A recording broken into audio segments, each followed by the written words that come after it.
मेरी कहानी थोड़ी सी फिल्मी है, इसलिए मुझे लगता है कि आप सभी को इसे जरूर सुनना चाहिए। उस समय मुझे नहीं पता था कि मेरी जिंदगी में क्या होने वाला है, लेकिन आगे कहानी बाकी है मेरे दोस्तों।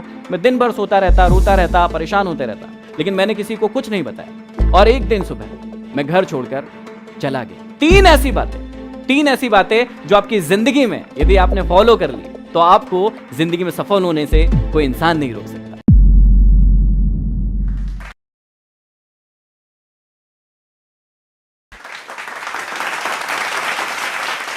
नमस्कार दोस्तों, मेरा नाम है महेंद्र दोगने और आप सभी लोग मुझे एमडी मोटिवेशन के नाम से जानते हैं। मैं रहता हूं मध्य प्रदेश के सबसे छोटे डिस्ट्रिक्ट हरदा में। मेरी कहानी थोड़ी सी फिल्मी है, इसलिए मुझे लगता है कि आप सभी को इसे जरूर सुनना चाहिए। इस कहानी की शुरुआत होती है 7th क्लास से।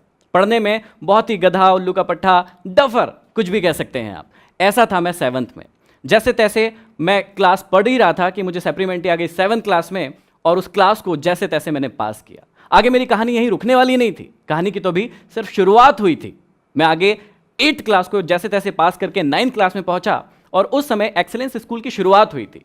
उस स्कूल का नियम था कि जो भी बच्चा यहां पर फेल होगा उसे भगा दिया जाएगा। आप जान के आश्चर्य करेंगे कि उस साल, जिस साल ये स्कूल स्टार्ट हुआ था, उस पूरे स्कूल में एक ही बच्चे को सप्लीमेंट्री आई थी, वो था मैं। और आपको उससे ज्यादा जानकर आश्चर्य होगा कि उस साल उस सप्लीमेंट्री की परीक्षा को भी मैं पास नहीं कर पाया। मैं फेल हो गया और स्कूल से मुझे निकाल दिया गया। मैं बहुत परेशान हो गया, मैं चिंतित हो गया, क्योंकि लोग मुझे परेशान करने लगे। मेरे फ्रेंड सर्कल मुझे परेशान करने लगे। जब भी मैं रोड पर जाता था वो मुझे गालियां देते थे, कहते थे अरे देखो फेलियर आ गया, ये तो फेल हो गया था। कागज के टुकड़े फाड़ फाड़ कर मुझ पर उड़ाते थे। मैं बहुत दुखी हुआ, बहुत रोया, और मैंने डिसीजन लिया कि मैं आगे पढ़ाई नहीं करूंगा। लेकिन घर वालों ने जैसे तैसे मनाया कि तुझे फिर से पढ़ना पड़ेगा। मैंने कहा नहीं पढ़ूंगा। उन्होंने कहा कि तुझे पढ़ना पड़ेगा और फिर से 9th क्लास पढ़ना पड़ेगा। ये सबसे बड़ा टेंशन था मेरे लिए, क्योंकि वही क्लास फिर से पढ़ना मेरे लिए पॉसिबल नहीं था। जैसे तैसे करके एक गवर्नमेंट स्कूल में मुझे एडमिशन मिला, ये कह के कि भैया इसको एडमिशन क्यों दे रहे हो, ये तो एक्सेलेंस स्कूल से फेल है, इसे एडमिशन दोगे तो और ही हमारी स्कूल का नाम खराब होगा। उसके बाद मुझे जैसे तैसे एडमिशन मिला। मैं स्कूल में गया और मैंने एक चीज़ डिसाइड की कि अब मैं जितनी भी चीज़ें करता हूं लाइफ में, मैं स्पोर्ट्स में बहुत अच्छा था।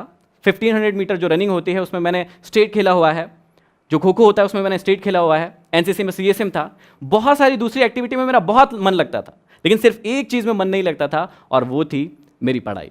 लेकिन अब मैंने डिसाइड किया कि यदि अब पढ़ना है तो अच्छे से पढ़ना है। मैंने सारी एक्टिविटीज़ को खत्म कर दिया अपनी ज़िंदगी से, किसी भी एक्टिविटी को अपनी ज़िंदगी में आने नहीं दिया। और उसके बाद क्या हुआ, 9th क्लास में मैंने खूब पढ़ाई की, 10th क्लास में मैंने खूब पढ़ाई की, और मैं बना टॉपर उसी स्कूल का जहां पर मैं फेल होकर गया था। तो जहां पर मैं फेल होकर गया था वहीं से टॉपर बना। ये खबर जो है मेरे छोटे से डिस्ट्रिक्ट में, हरदा में, पूरी जगह फैल गई। और हुआ ये कि मैं 9th से ही इंग्लिश का मुझे बोलने का बड़ा शौक था। मैंने एक इंस्टीट्यूट ज्वाइन किया था जहां पर मैं कॉम्पिटिशन एग्जाम की तैयारी भी करने लगा था। अब उसी समय में ये हुआ था कि एक मेरी लाइफ की बहुत ही मजेदार सी घटना है जिसने शायद मेरी पूरी जिंदगी को बदल कर रख दिया। मुझे बचपन से ही गरबा करने का बड़ा शौक था, डांस करने का बड़ा शौक था, और पता नहीं क्यों ऐसा होता है, पता नहीं क्यों मैं ठीक ठाक हूं, लेकिन पता नहीं क्यों मुझे लड़कियों जैसा रहना बड़ा पसंद था। मुझे बड़े बाल रखने बहुत पसंद थे, मुझे उनकी तरह तिलक लगाना बड़ा पसंद था। तो जब भी मैं गरबा करने के लिए जाता था तो वैसे ही बाल, वैसे ही तिलक और वैसे ही कुछ कुछ चीज़ें पहन के जाता था। अब क्योंकि मैं छोटा था और बड़े जो भाई लोग थे उनके ग्रुप में था, मुझे सबसे आगे खड़ाया जाता था, क्योंकि मेरी एंट्री शानदार होती थी, कुछ अलग सी हरकतें करता था मैं। जब मेरी एंट्री हुई, वैसे मेरे पिताजी एक मैकेनिक है, हमारी शॉप है, और वैसे वो कहीं नहीं जाते हमारा प्रोग्राम देखने, कुछ भी देखने नहीं जाते, लेकिन कहते हैं ना किस्मत में जो लिखा है वो होके रहता है। वो उस दिन गरबा देखने के लिए आए। मेरी एंट्री हुई, लोग आसपास में खड़े थे उनके। जैसे ही मेरी एंट्री हुई, मेरे लहराते हुए बाल मुझे बड़े अच्छे लग रहे थे, लेकिन हुआ क्या, लोगों ने कहना शुरू कर दिया कि ये कौन पागल लड़का है, ये कैसा लड़का है जो लड़कियों की तरह रह रहा है। उसके बाद मेरे पिताजी से ये सुनते नहीं बना, वो वहां से घर चले गए। उन्होंने मुझे उस दिन कुछ नहीं कहा, लेकिन अगले दिन मेरे पिताजी मेरे अंकल के साथ बैठे हुए थे। अंकल ने मुझे बुलाया, कहा बेटा इधर आओ, ये क्या कर रहे हो, ये क्या हालत बना रखी है, लोग कह रहे हैं कि तुम लड़की जैसे दिखते हो। कल तुम्हारे पिताजी को ये कहने में शर्म आ गई कि तुम उनके बेटे हो, वो ये भी नहीं कह पाए। मुझे इस बात ने बड़ा दुखी किया। उस समय मुझे नहीं पता था कि मेरी जिंदगी में क्या होने वाला है, लेकिन आगे कहानी बाकी है मेरे दोस्तों। मैं बताता हूं कि उसके बाद क्या हुआ उसी ग्राउंड पर। उसके बाद मैंने 9th क्लास जैसे तैसे निकालना शुरू किया। 10th क्लास में मैंने टॉप किया, कॉम्पिटिशन एग्जाम की तैयारी करने लगा, ब्रिलियंट स्टूडेंट बन गया। उसके बाद मेरा सिलेक्शन हुआ 12th क्लास में स्टेट बैंक ऑफ इंडिया में। लेकिन कहते हैं ना, डेस्टिनी में कुछ और ही लिखा था। उस सिलेक्शन को मैंने एक्सेप्ट नहीं किया। उसके बाद मैंने उस सिलेक्शन को छोड़ दिया। मैं स्टेट बैंक ऑफ इंडिया का जो क्लर्क का मेरा सिलेक्शन हुआ था उसे ज्वाइन नहीं किया, उस सिलेक्शन को मैंने नहीं लिया। लेकिन उसके बाद कहते हैं ना, डेस्टिनी में यदि कुछ और लिखा हो तो फिर वो हो के रहता है। जहां मैं 4 साल से पढ़ रहा था, जहां मैंने सिलेक्शन लिया, उस इंस्टीट्यूट में एक क्लास होने वाली थी जो कि मोटिवेशनल क्लास होने वाली थी। हमारे गुरु हमें सिखाने वाले थे कि मोटिवेशनल स्पीकर कैसे बना जाए, जिंदगी में लीडरशिप कैसे डेवलप की जाए, आगे कैसे बढ़ा जाए। और ये सब सीखने के लिए मैं बहुत ही उत्साहित था। मैं बहुत ही उत्साहित था, एक्साइटेड था कि बस अब तो ये मैं सीखने वाला हूं। क्लास होने वाली थी शाम को 6 बजे। 10 बच्चे इकट्ठे होने वाले थे क्योंकि वो टॉप स्टूडेंट्स थे। उनको बुलाया गया, हम वहां पर बैठे हुए थे और उसी वक्त एक जो घटना हुई उसने मेरी पूरी जिंदगी फिर से बदल कर रख दी। मेरे गुरु आए और उन्होंने आते ही सबसे पहले यह कहा कि महेंद्र, तुम यहां से नीचे चले जाओ, तुम्हारे बस की ये बात नहीं है। यहां पर जितनी भी बातें होने वाली है वो बहुत ऊंचे लेवल की होने वाली है, बड़े लेवल की होने वाली है। ये बातें तुम्हारे बस की नहीं है। जिस संस्थान के लिए मैंने 4 साल दिए थे, उनके गुरु ने मुझे ऐसा कहा। वो मेरे भी गुरु हैं, अभी भी है, लेकिन मुझे ये बातें बहुत चुभी। मैं उस वक्त उनसे कुछ नहीं कह पाया, लेकिन मैं नीचे गया और खूब रोया, खूब परेशान हुआ कि मुझे ऐसा क्यों कहा गया। उस वक्त ये बात नहीं पता थी कि ये मुझे क्यों कहा गया, लेकिन आज समझ में आता है कि ईश्वर ने सब कुछ तय करके रखा था, इसलिए वो घटना उस दिन हुई थी। उस दिन के बाद मैंने उस संस्थान को छोड़ दिया। मैं आज तक वहां नहीं गया। मैं अपने घर गया, 3-4 दिन घर पर रुका और बहुत रोया गाया, परेशान हुआ। घर वालों को भी चिंता हुई कि इसके साथ ये क्या हुआ है। जो व्यक्ति एक भी दिन ऐसा नहीं हो कि इंस्टीट्यूट नहीं जाए, वो 4 दिन हो गए इंस्टीट्यूट क्यों नहीं जा रहा है। मैं दिन भर सोता रहता, रोता रहता, परेशान होते रहता, लेकिन मैंने किसी को कुछ नहीं बताया।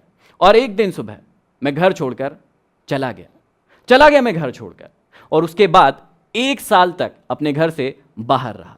उस 1 साल ने मुझे अपनी जिंदगी का दौर ही बदल दिया, मेरा रंग बदल दिया। जो चीजें मैं कमरे के अंदर रहकर सीख रहा था, मुझे अब पता चला कि असली में दुनिया होती क्या है।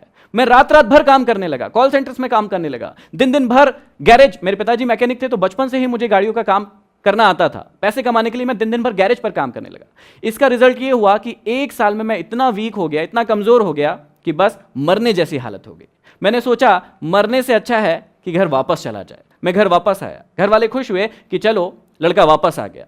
उसके बाद उन्होंने पूछा कि अब क्या करोगे। मैंने कहा कि पिताजी का गैरेज ज्वाइन करूंगा। उन्होंने कहा ठीक है। 2.5 साल मैं अपने पिताजी के साथ अपने गैरेज पर काम करता रहा, लेकिन अब मुझे पता था कि आगे मुझे क्या करना है। मैं किताबें भी पढ़ता था। मैं उसी दौरान किताबें पढ़ता था, मोटिवेशनल किताबें पढ़ता था, सेल्फ हेल्प बुक्स पढ़ता था। लोग कहते थे कि पागल है तो तूने स्टेट बैंक ऑफ इंडिया की नौकरी छोड़ दी, अब देख तेरी जिंदगी किस हालत में है, इससे अच्छा तो तू नौकरी कर लेता। लेकिन मैं मुस्कुराता था क्योंकि मुझे अब पता था कि मुझे अपनी जिंदगी में क्या करना है। उसके बाद मेरी जिंदगी बदली। 2.5 साल के बाद फिर वही हुआ जो हमेशा एक इंसान के साथ होना चाहिए या होता है। मेरे पिताजी के साथ किसी छोटी सी बात पर बहस नहीं होना था, लेकिन हो गई क्योंकि डेस्टिनी में लिखा था। वो बहस हुई मेरे पिताजी से। मेरे पिताजी ने कहा मुझसे कि यदि तुझे शॉप पर नहीं जाना है तो मत जा, क्यों कर रहा है काम, तेरे को नहीं करना है तो मत कर। मैंने उनसे कहा कि ठीक है, अब मैं शॉप पर नहीं जाऊंगा। उन्होंने मुझसे पूछा कि नहीं जाएगा, पक्का नहीं जाएगा। मैंने बोला कि हाँ, आज के बाद मैं शॉप पर नहीं जाऊंगा। उसके बाद अगले दिन मैं सुबह उठकर फिर से घर से भाग गया। लेकिन इस बार मैं सिटी से बाहर नहीं गया था, सिटी में ही गया था। शाम तक लोग परेशान होने लगे, मुझे ढूंढने लगे, लेकिन मैं एक इंस्टीट्यूट में जाकर बैठकर पढ़ने लगा। दिन भर पढ़ा। मैंने अपना फोन ऑफ कर दिया। शाम को जब घर पहुंचा, घर वालों ने पूछा क्या हो गया। मैंने बोला कुछ नहीं, अब मैं शॉप पर नहीं जाऊंगा, मैं एक मैकेनिक नहीं बनूंगा, मुझे कुछ और बनना है। उन्होंने कहा ठीक है। मैंने 1 साल फिर से पढ़ाई की और इस बार मेरा सिलेक्शन हुआ सिंडिकेट बैंक में। और मैंने उस सिलेक्शन को भी नहीं लिया। अब शायद आप लोग भी मुझे पागल ही कह रहे होंगे कि 2008 में मेरा सिलेक्शन हुआ स्टेट बैंक में, मैंने वो भी ज्वाइन नहीं किया। इस बार मेरा सिलेक्शन हुआ सिंडिकेट बैंक में, मैंने उसे भी ज्वाइन नहीं किया। फिर मैं करना क्या चाहता था? जी हाँ, अब मुझे पता था कि मैं बनना क्या चाहता हूं, मैं करना क्या चाहता हूं। मैंने अपने खुद के इंस्टीट्यूट की शुरुआत की। उसका नाम है चेंज एकेडमी, जहां पर हम लोग बच्चों को कॉम्पिटिशन एग्जाम की तैयारी करवाते थे। लेकिन मुझे पता था कि मुझे क्या करना है। उसी के साथ साथ मैं अपनी सिटी में बच्चों को मोटिवेट करने लगा। मैं कॉम्पिटिशन एग्जाम की तैयारी तो करवाता था, लेकिन उनसे कहता था कि अपनी जिंदगी में वही काम करना जिसे करने में मन लगे, जिसे करने में आपको एक्साइटमेंट फील हो, जिसे करने में आपको कभी थकान महसूस ना हो। लोग मुझे कहते थे कि पागल हो क्या, तुम तो कंपटीशन एग्जाम की तैयारी करवाते हो, फिर ये क्यों कहते हो कि वो काम करो जिसमें मन लगे, पसंद हो। मैं उनको कहता था कि मेरा धंधा नहीं है, मैं इंसान को इंसान बनाना चाहता हूं, उसे सिखाना चाहता हूं कि जिंदगी को कैसे जिया जाए। ये कारवा चल रहा था 6 साल में मेरे 3 ब्रांचेस हो गए, मेरा इंस्टीट्यूट बड़ा होने लगा, लोग सोचने लगे कि बस अब तो ये सक्सेसफुल हो गया, आगे बढ़ गया। लेकिन कहानी तो अभी शुरुआत हुई थी, कहानी अभी शुरू हुई थी, और उसी दौरान आया 2017 का एंड। मैं बहुत सारे काम कर रहा था, बहुत सारे टॉक्स ले रहा था, स्पीचेस ले रहा था, लोग मुझे जानने लगे थे, मेरे इंस्टीट्यूट की बहुत सारी ब्रांचेस खुलने लगी थी, जहां पर जिस सिटी में 25 से 30 हजार कमाना भी बहुत बड़ी बात होती है। लोगों को लगता है कि अरे बाप रे 25 से 30 हजार रुपए कमाता है व्यक्ति। वहां उस सिटी में मैं हर महीने 1 लाख रुपए से ज्यादा कमाता था। लेकिन ट्विस्ट यहीं पर है, मैंने उस सारी चीज को दांव पर रखा क्योंकि मुझे अच्छा नहीं लग रहा था। मुझे लग रहा था कि इससे और कुछ बड़ा कर सकता हूं मैं, और कुछ अच्छा कर सकता हूं मैं। और फिर 2017 का एंड आया। वहां पर क्या हुआ, वहां पर मैंने एक डिसीजन लिया कि अब इन सारी कोचिंग्स को मुझे बंद करना है, क्योंकि मुझे कुछ और अच्छा करना है। मेरे दिमाग में चल नहीं रहा था, मुझे समझ ही नहीं आ रहा था कि मैं ये काम करूं या ना करूं। फिर डिसीजन लिया कि मुझे ये काम अब नहीं करना है, और 2017 के एंड में मैंने तीनों के तीनों ब्रांचेस बंद कर दिए। अब लोग फिर से परेशान होने लगे, फिर से मुझे पागल कहने लगे कि यार इससे बड़ा पागल कोई नहीं है। सारी सिटी में ये बात हो गई, क्योंकि छोटी सिटी है तो सारी जगह बात फैल गई कि महेंद्र तो फिर से पागल हो गया। अब उसने एक कैमरा खरीद के लाया है, एक माइक खरीद के लाया है, अब तो वो ना शादियों की शूटिंग करेगा शायद। ऐसी बातें मार्केट में उड़ने लगी, सबको ये बात पता चल गई। मेरे काफी सारे स्टूडेंट्स थे, उन्होंने भी ये बातें फैलाना शुरू कर दी। लेकिन इस बार भी वही हुआ, मैं मुस्कुराता रहा, मैं किसी से कुछ नहीं कहा, और मैं बैठ गया एक रूम के अंदर, एक कमरे के अंदर, एक कैमरा और एक माइक लेके। और फिर शुरुआत हुई मेरी जर्नी की। वो जर्नी थी यूट्यूब की जर्नी।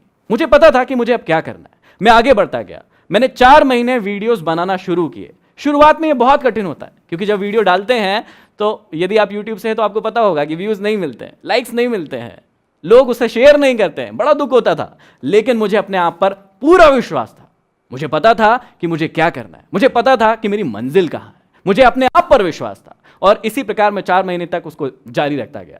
हुआ क्या, उसका रिजल्ट ये हुआ कि 5वें महीने में मेरा एक वीडियो वायरल हुआ, और वो इतना वायरल हुआ कि उसे 6.3 मिलियन लोगों के द्वारा सिर्फ 15 दिन के अंदर देखा गया।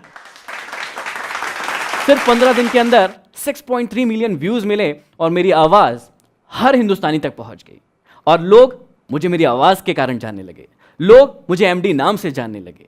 अब यहां पर कहानी रुकने वाली नहीं थी, मैंने और वीडियोस डालना शुरू किया, मैं और पॉपुलर होता गया। मुझे radio station, talk show, magazines, newspaper, सब जगह से ऑफर आने लगे कि हमारे यहाँ आइए, हमारे यहाँ टॉक लीजिए, हमारे यहाँ सेमिनार कीजिए। और इसने मेरी जिंदगी पूरी तरीके से बदल दी थी। जो मैं सपना देखता था, जब मैं आईने के सामने खड़ा होता था, मैं देखता था कि मैं तो हीरो हूं, वही फीलिंग मुझे आने लगी, और मैं आगे बढ़ता गया। आप सभी ये जानने के लिए बहुत ही एक्साइटेड होंगे कि एक लड़का जिसे 7th में सप्लीमेंट्री आई, 9th में सप्लीमेंट्री आई, वो फेल हो गया, घर से भाग गया, गैरेज पर काम किया, आज पूरे हिंदुस्तान नहीं और भी कंट्रीज में जाना जा रहा है अपने काम के कारण।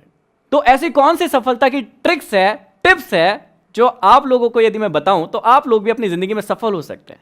वही टिप्स मैं आपसे शेयर कर रहा हूं। 3 ऐसी बातें जो आपकी जिंदगी में यदि आपने फॉलो कर ली तो आपको जिंदगी में सफल होने से कोई इंसान नहीं रोक सकता। पहली टिप, हमेशा खुद पर विश्वास करना। हमेशा याद रखना, खुद पर विश्वास करना, क्योंकि कई बार जिंदगी में ऐसा होता है कि जब हम काम करना शुरू करते हैं, फेल होते हैं, गिर जाते हैं, लेकिन कई लोग वहीं पर पड़े रहते हैं, अपनी जिंदगी में सोचते हैं कि मैं आगे नहीं बढ़ सकता, मैं कुछ नहीं कर सकता। मैं आपको समझाना चाहता हूं, मैं आपको बताना चाहता हूं कि जिंदगी में किसी पर विश्वास करे ना करे, लेकिन सबसे पहले खुद पर विश्वास करें। दूसरी टिप्स जो मैं आपको देना चाहता हूं बहुत ही इंपॉर्टेंट है, अपने आप को कभी भी सस्ते में मत बिकने दीजिए। कई बार ऐसा होता है कि हम अपनी जिंदगी में जब एम बनाने के लिए बैठते हैं तो छोटे छोटे से एम बना लेते हैं, सोचते हैं कि ये भी हम कर पाएंगे या नहीं, खुद पर विश्वास नहीं होता है। दोस्तों, मैं आपको समझाना चाहता हूं कि अपने आप को और अपने सपनों को कभी भी लिमिटेड मत कीजिए, उन्हें बड़ा बनाइए, और अपने आप को कभी भी सस्ते में मत बिकने दीजिए। और तीसरी और सबसे इंपॉर्टेंट चीज, हमेशा याद रखना, बड़ा नौकर बनने से अच्छा है छोटा मालिक बन जाना। हमेशा खुश रहोगे। क्या आपको लगता है कि लाइफ में सक्सेसफुल होने के लिए डेस्टिनी की जरूरत पड़ती है? यदि आपको लगता है हां, तो कमेंट बॉक्स में कमेंट कीजिए, इस वीडियो को लाइक कीजिए और ज्यादा से ज्यादा शेयर कीजिए, सब्सक्राइब कीजिए जूस टॉक्स। 2003 में मेरे हस्बैंड एक्सीडेंट एक्सपायर हो गए थे। मैंने कभी अपनी लाइफ में किसी की मौत नहीं देखी थी। वो फर्स्ट मौत थी जो मैंने अपने हस्बैंड की देखी थी। एक्सीडेंट्स में सारे मेरा डैमेज हो गया शरीर, सिर्फ एक सांस थी जो धड़क रही थी। पैसों की दिक्कत इतनी बढ़ गई थी कि मैं बता नहीं सकती आप लोगों को कि एक एक रुपए के लिए हम मोहताज हैं। आप टैक्सी चलाओ या हवाई जहाज चलाओ, मुझे मेरी मम्मी चाहिए, मुझे कोई नहीं फ़र्क पड़ता। मेरी मम्मी में वो हिम्मत है जो कर सकती है।